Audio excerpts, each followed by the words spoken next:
She thought she was living with the perfect man, until one accidental sentence exposed a terrifying secret. Now the boyfriend she trusted most may be connected to a missing man, a hidden cabin deep in the woods, and dangerous people willing to silence anyone who knows the truth. But the most chilling part.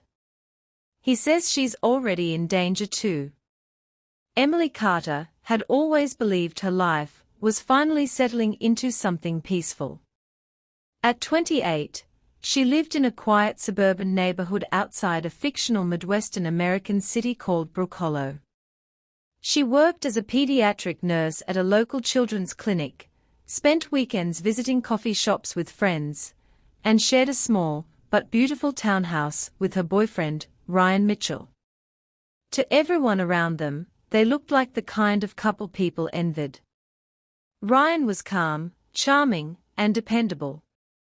He remembered birthdays, brought flowers home without reason, and spoke with the kind of confidence that made people trust him instantly. Emily often told her younger sister that meeting Ryan felt like finding safety after years of chaos. What she did not realize was that safety can sometimes wear the same face as danger. The story truly began on a rainy Thursday evening in late October. The town had already been shaken by the unexplained disappearance of a local freelance photographer named Daniel Reeves. Daniel had vanished nearly 3 weeks earlier, after telling friends he was working on a private investigation involving financial corruption connected to several wealthy property owners in Brook Hollow. The case quickly became the center of conversation across town. Flyers with Daniel's smiling face appeared on telephone poles, storefront windows, and community bulletin boards. Local residents followed every update closely, hoping police would find him alive. Emily paid attention to the case too, mostly because Daniel had once photographed a charity event at her clinic. She remembered him as polite, energetic, and deeply curious about everything around him. That Thursday night, heavy rain hammered the windows while Emily prepared dinner in the kitchen. Ryan sat in the living room scrolling through news updates on his phone while the television quietly played in the background. A local news anchor discussed the latest search efforts surrounding Daniel's disappearance. According to authorities, investigators still had very little evidence. Police had not released details about Daniel's final movements, and the public only knew that his car had been discovered abandoned near an old wooded service road outside town. Emily carried 2 plates toward the dining table when the anchor suddenly mentioned that detectives were keeping certain details confidential to protect the integrity of the investigation. Ryan barely reacted, but Emily casually said, "I still can't believe they found blood in the cabin." The sentence left her mouth naturally, almost absent-mindedly, as if she were repeating something she had heard earlier in the week. But the moment the words landed in the room, silence swallowed everything else. Even the television seemed quieter. Ryan slowly looked up from his phone. His expression did not change immediately, but his eyes sharpened in a way Emily had never seen before. "What cabin?" he asked carefully. Emily froze. The news reports had never mentioned a cabin. In fact, police had deliberately kept that information secret. Detectives had discovered traces of blood inside a remote hunting cabin nearly 15 miles from where Daniel's car was abandoned, but only investigators, and whoever had been there would know about it. Emily suddenly realized this as a cold wave of panic crawled through her chest. She blinked rapidly, trying to remember where she had heard the detail. Had a co-worker mentioned it? Had she read an online rumor? Her thoughts tangled together too quickly to make sense. I don't know," she stammered nervously. "Maybe someone at work mentioned it." Ryan continued staring at her. He smiled a second later, but it looked forced, almost mechanical. "That's strange," he replied softly. "Because I'm pretty sure the police never said anything about a cabin." Emily laughed awkwardly, attempting to brush away the tension. She sat down and tried changing the subject, but something inside her had already shifted. For the first time since meeting Ryan, she felt uncomfortable sitting across from him. The atmosphere in the room became heavy and unnatural. Ryan continued eating normally, yet Emily noticed little things she had ignored before: how carefully he watched people when they spoke, how rarely he shared details about his own past, and how quickly he redirected conversations whenever anyone asked personal questions. Later that night, Emily could not sleep. Rain tapped against the bedroom windows while Ryan rested quietly beside her. She stared at the ceiling, replaying the dinner conversation over and over again. Eventually she slipped out of bed, walked downstairs, and opened her laptop at the kitchen counter. Her hands trembled slightly as she searched through old news articles about Daniel Reeves. Every report confirmed the same thing: authorities had never publicly revealed the existence of the cabin. Emily's breathing became shallow. Then another memory surfaced unexpectedly. 3 nights earlier, Ryan had come home unusually late with mud on his boots. When she asked where he had been, he casually claimed he had stopped to help a co-worker with car trouble near the outskirts of town. At the time, she believed him completely. Now, the memory felt different. Darker. More suspicious. Her eyes slowly drifted toward the small laundry room near the hallway. Ryan's boots were still there. For several seconds she remained frozen in her chair, debating whether she was being irrational. Ryan had never hurt her. He had never even raised his voice. Accusing someone you love of something terrible felt impossible. Yet the uneasiness in her stomach continued growing stronger. Finally, Emily stood and quietly walked toward the laundry room. The house creaked softly beneath her feet. She picked up Ryan's boots carefully and noticed dried reddish-brown stains trapped deep within the grooves of the soles.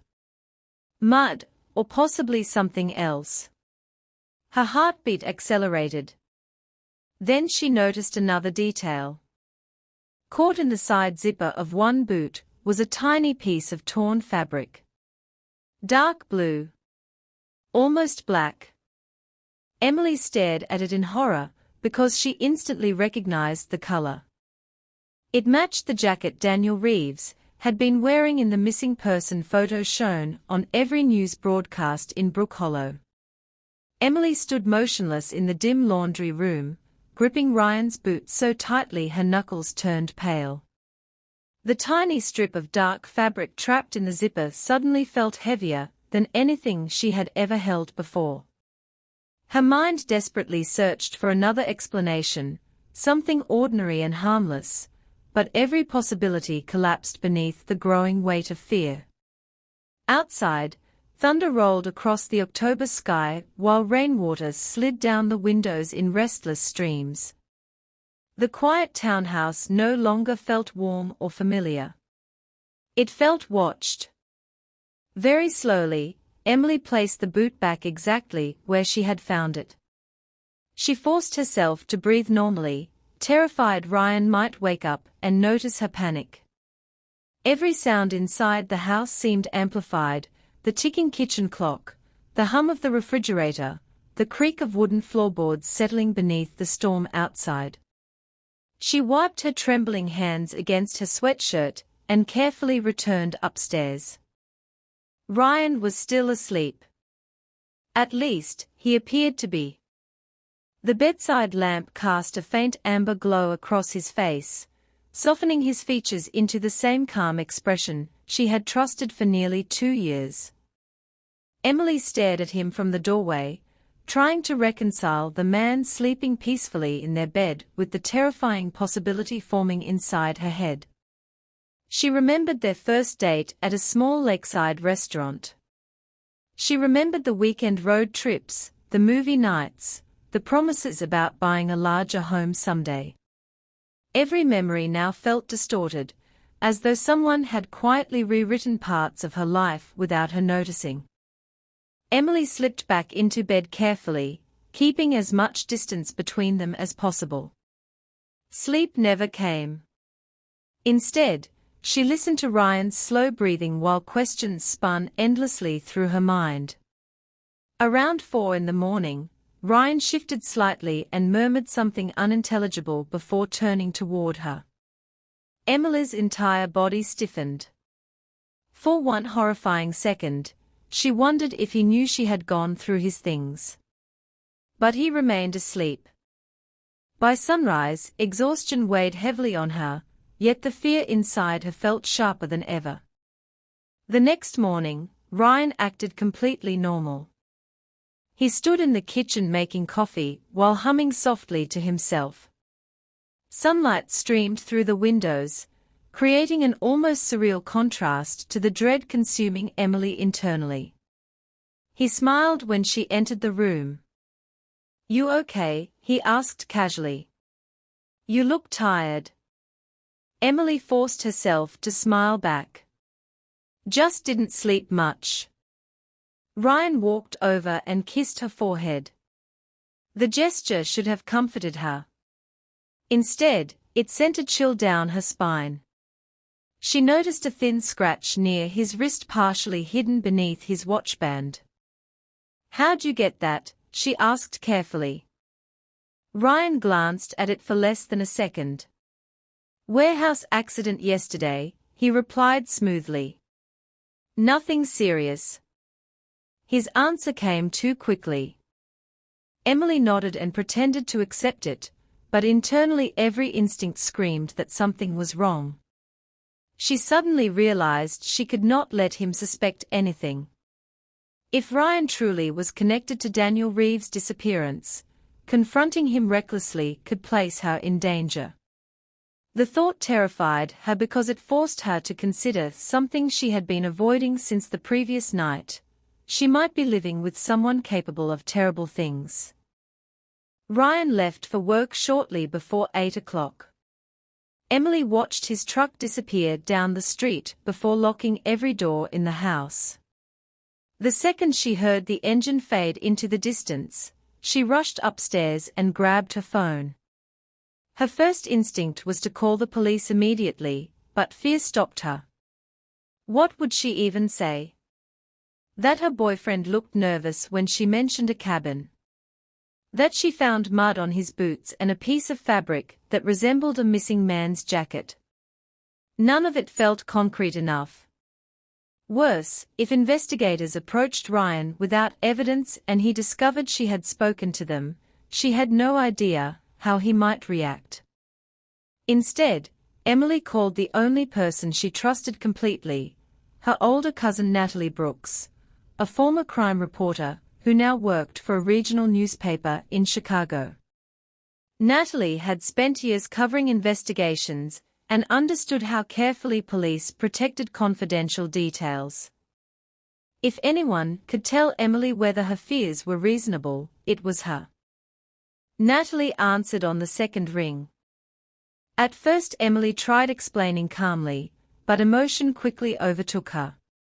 Within minutes she was pacing the living room, describing the dinner conversation, the hidden cabin detail, the stained boots, and the fabric caught in the zipper. Natalie remained silent for several moments after Emily finished. Finally she said quietly, "Emily, listen to me carefully. If the cabin was never released publicly, that detail had to come from somewhere. Either Ryan knows someone directly involved in the investigation, or he was there himself." Hearing another person say the possibility out loud made Emily's stomach twist violently. Natalie continued, her voice firm and controlled. "Do not confront him. Do not accuse him.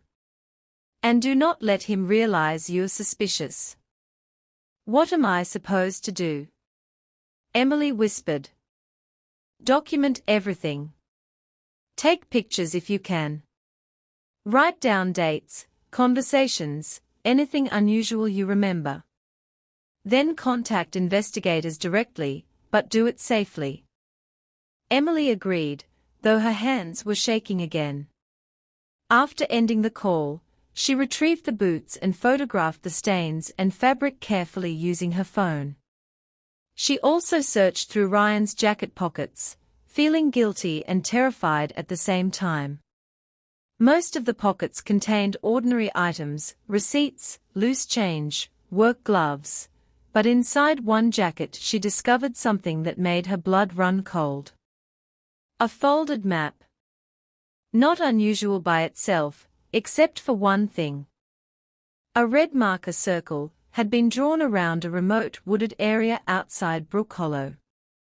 The exact same region where Daniel Reeves' abandoned car had been discovered. Emily immediately photographed the map. Her pulse pounded so loudly she could barely think.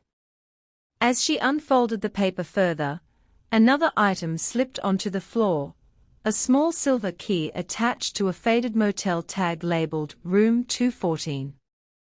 Emily stared at it in confusion. Ryan had never mentioned staying at any motel. Suddenly, headlights flashed through the front window. Emily's heart nearly stopped. Ryan's truck pulled into the driveway. He was home nearly 3 hours earlier than usual. Emily's entire body locked with panic as Ryan's truck rolled slowly into the driveway. For one disoriented second, she simply stood frozen in the living room clutching the folded map, while the silver motel key rested beside her on the carpet. Her mind raced so fast that she could barely separate thoughts from instinct. Ryan was never home this early. Never. The wall clock read only 10:17 in the morning. Then the truck engine shut off. Emily snapped back to reality. She quickly grabbed the key and shoved it into Ryan's jacket pocket, refolded the map with trembling hands, and returned everything exactly as she had found it. Her breathing became shallow and uneven as she rushed the jacket back into the hallway closet. She barely managed to close the closet door before hearing footsteps approach the front porch. The sound of keys rattling against the lock echoed through the house. Emily forced herself to walk calmly toward the kitchen even though terror surged through every nerve in her body. She grabbed a coffee mug from the counter just as the front door opened. Ryan stepped inside carrying the cold damp air of the rainy morning with him. His expression looked normal at first glance, but Emily immediately noticed something different about his eyes. They were alert. Searching. Like he was studying the room the moment he entered. "Hey," he said casually while setting his truck keys on the table. "Forgot some paperwork." Emily prayed her face looked calm. "You scared me," she replied with a nervous laugh. "I thought you were at work." Ryan smiled faintly. Boss pushed a meeting back. He walked farther into the house, removing his jacket slowly. Emily's pulse hammered harder as he glanced briefly toward the hallway closet. The moment lasted less than a second, but it was enough to make her stomach tighten. "You okay?" he asked again. "Yeah," she answered quickly. "Just cleaning." Ryan nodded, though his gaze lingered on her face a little too long. Then he stepped closer and gently touched her arm. The gesture appeared affectionate, but Emily could suddenly feel the hidden weight behind it. For the first time, she noticed how physically large Ryan actually was compared to her.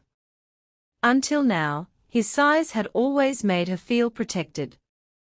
Today it made her feel trapped. "You seem nervous lately," he said softly.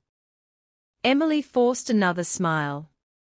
"I told you, I'm just tired."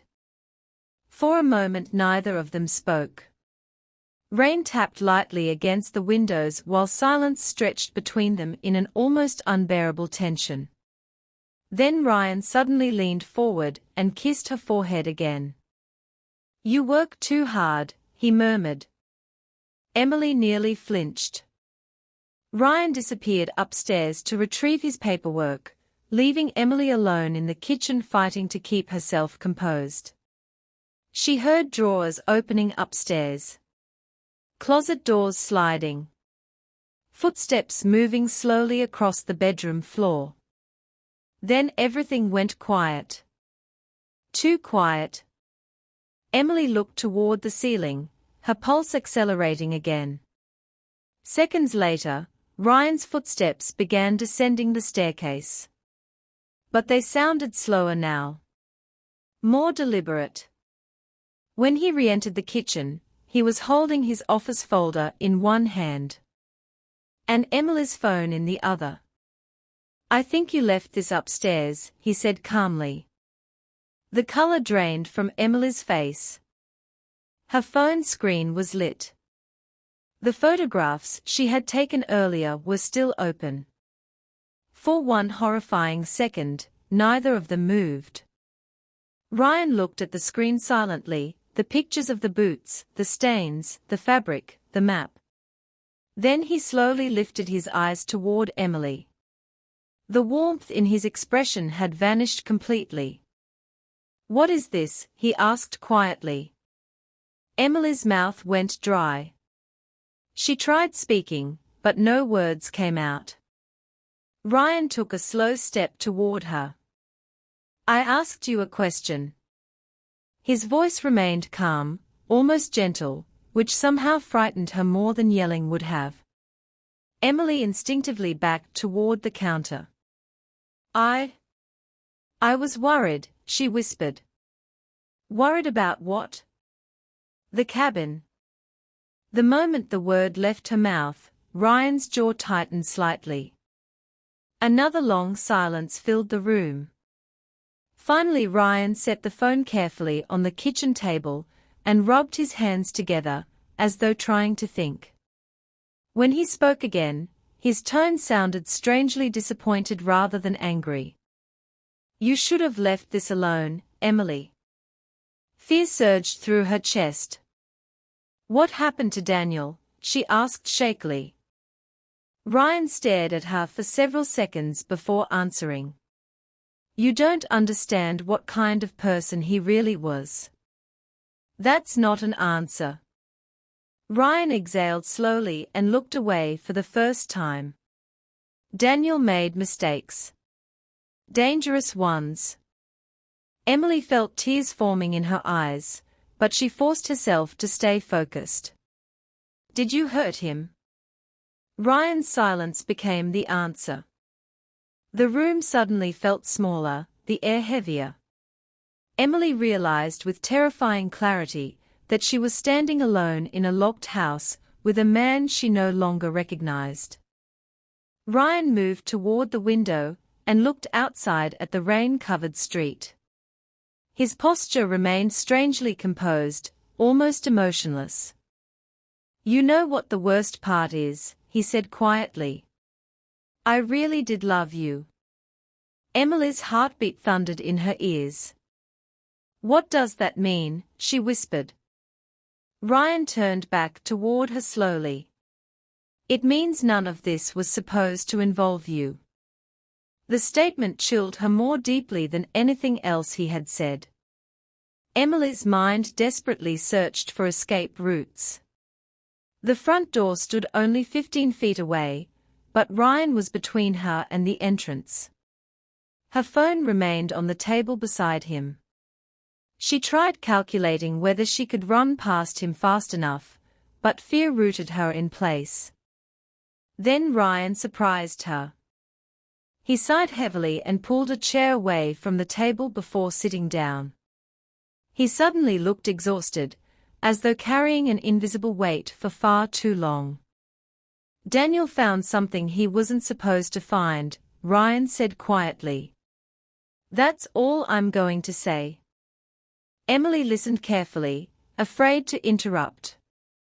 He thought exposing people would make him some kind of hero. He didn't understand how dangerous those people actually were. Ryan rubbed his forehead. Things got out of control. Is he alive? Emily asked. Ryan did not answer immediately.